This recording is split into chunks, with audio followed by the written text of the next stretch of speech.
Hey guys, Alice here, and I just wanted to show you a quick little card that I made. I thought it was really cute. It has this little fairy on it and a sweet little sentiment. It says, "Hoping your day is full of sparkle." So here's the card. Really cute, right? And I just made a quick little process video to show you how I made it. But the reason that I made this card, and the reason I actually make most cards, it's not that I don't like to make cards. Well, okay, I kind of don't like to make cards, but that's because I want to spend all my time actually scrapbooking. But when I'm testing out something new or playing with a new product, lots of times I make a card. Case in point, I got this beautiful little stamp set that I ordered off of Etsy, and you can see it has these cute little fairies and it's totally adorable. It's not the world's highest quality stamp set. Am I gonna go and pop that right into my scrapbook pages? No, I'm gonna test it and see how it stamps first and play with it. So I pulled out my Tim Holtz Distress inks because they're my absolute favorite right now. I love the creaminess of them. And I've got some cute little enamel dots, or like little sparkly enamel dots from the Freckled Fawn, and I pulled out a couple of other little fun things, and I kind of made it up as I went along when I was making the card. But I decided I wanted to use a die to frame the card, and this is from Spellbinders. So that made the background look a little bit cuter. And then to make the background look a little bit prettier, you can see it's embossed. I used this embossing folder from Design Objectives. And the cool thing about this one, although you can't really see much of it on this card, you can see a little bit in the corners here and there. This embossing folder actually cuts and embosses at the same time, so that was kind of neat. So all these little flowers, it actually cuts them out. So that's what I did, and let's have a look. I'm getting started on the card. As you can see, I've got my fairy stamp set that I'd ordered off Etsy.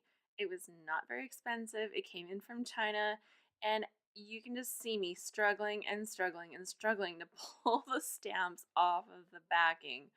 So there's a good sign that it's not a very high quality stamp set, but I really like the images, so I'm going to make it work. At first I thought I was going to use the little fairy that is seated, because she has this little sparkles coming out of her hand with this cute butterfly. And then I realized, oh, she's actually kind of sitting on something, and I didn't want to add something for her to sit on. So then I thought it looked a little bit awkward. So I chose to use the fairy that was standing up. Of course, that meant peeling her off of the backing. So here I am struggling and struggling with this again. Note to self, don't order cheap stamp sets off of Etsy. Now that I've got the stamps actually peeled off of the backing, I figured that I just need to line them up on my stamping platform. This is the Tim Holtz stamp platform. I got this one because it was actually the first one that I saw. I had actually never seen the Misty. I don't know what rock I was living under. So I ended up with the Tim Holtz one, and I find it really fun and easy to play with. As I start to stamp a little bit of the ink onto the image, I realize that it's puddling a lot, and oh yeah, this stamp hasn't been used before, so it's not going to be a seasoned stamp, so it's going to need a little bit of extra work. So you can kind of see me cleaning it off and getting it ready. Then I start inking it, and I decide I'm going to do kind of an ombre on the card, going down from a dark pink to a lighter pink, then to purple, and down to some blue. And I really think that the top of it worked really good. My transition between the pinks is fabulous, but my transition between the purple to the pink and the purple could have definitely been a little better. I find the lines through there are a little bit harsh, and I wish I had a little bit more blending of ink. But overall, I think it looks pretty good, and I'm fairly happy with the result. I could have made it a little bit better just by working my paper towel a little bit to soften the lines as I applied the ink to the stamp itself. Next, I used a little bit of the cracked pistachio ink to add the little bit of fairy dust coming out of her hand, and then I was ready to move on to the sentiment. I stamped the phrase, first of all, with the Mermaid Lagoon color, and that's just a regular dark blue color. And I did it a couple times because, like I said, the ink was kind of pooling and I wanted it to have a nice overall effect. But once I'd done it a couple times, I thought, wouldn't it be nice if it was a little bit ombre on the sentiment as well?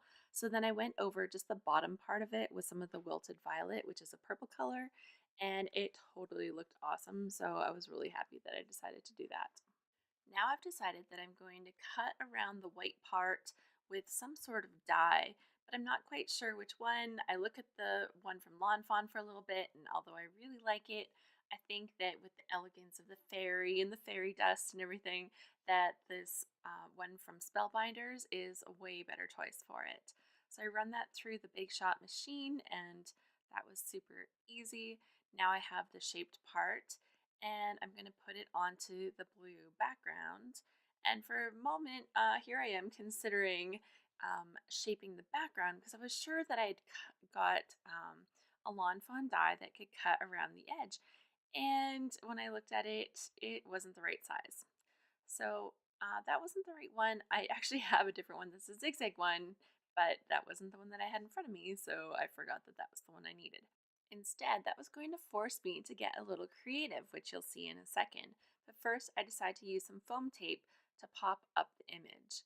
But I'm just not happy with putting it onto the flat blue paper for the background. So even though I've peeled this all off, I'm about to stick it on. I'm like, no, not yet. So I run and grab an embossing folder, and the one I grab is from Design Objectives. And the cool thing about it is that it not only embosses, but it cuts too. It has these little cutting blades inside of it so that you can actually cut out little flowers, which is pretty cool. So I run it through the machine, go back and forth just to make sure it does a good job with the cutting part. And as you can see, I'm kind of just roughly punching out all the little dots from the center of the flowers. But I don't even really need to do all of them because you're not going to see them because they're hiding behind the fairy part of the card. But it looks really cool, and if it was a different card, that would be a really cute look. So I'm happy with how the front of the card looks now, and I just need a card base. When I cut my own card bases, which I find is like way cheaper to do than buying card bases, or if you know a better place to find cheap card bases, you should probably let me know because here I am always making my own, although it's pretty quick and pretty easy to do.